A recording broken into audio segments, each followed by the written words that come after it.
Apa Romo? Kanjeng Ibu mulai kerjasama marang diriku Romo. Apa? Aku gak butuh marang jeneng sira Romo. Ampun. Aku lupa. Romo.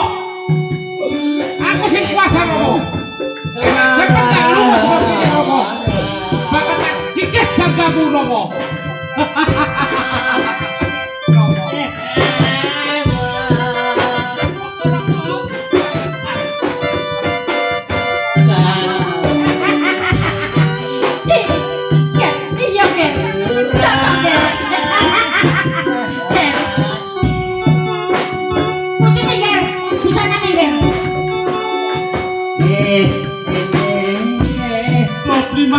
Aku nyandang susah Romo. Saiki tak dampak-dampake Romo.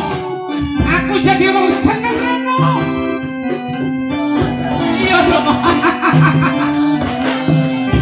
Ikulah cita-citaku Bu. Kanjeng Romo. Lucu nih busana Bu Romo.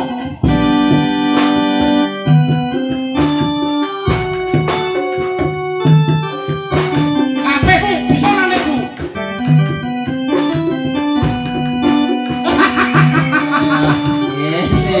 Aku sing kuasa saiki. Kanjeng Rama.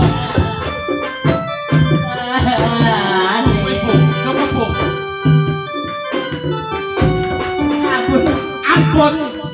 Ampun kok jeneng sira.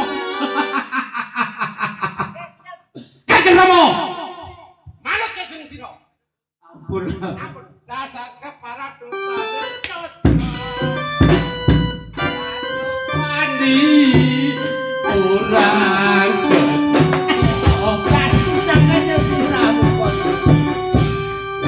sirandang manuta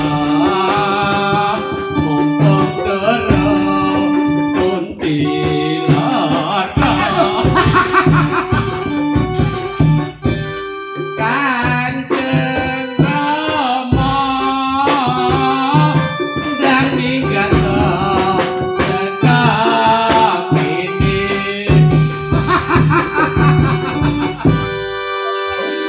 kaya jeneng sira Kanjeng Rama dadi wong gembel mengkono.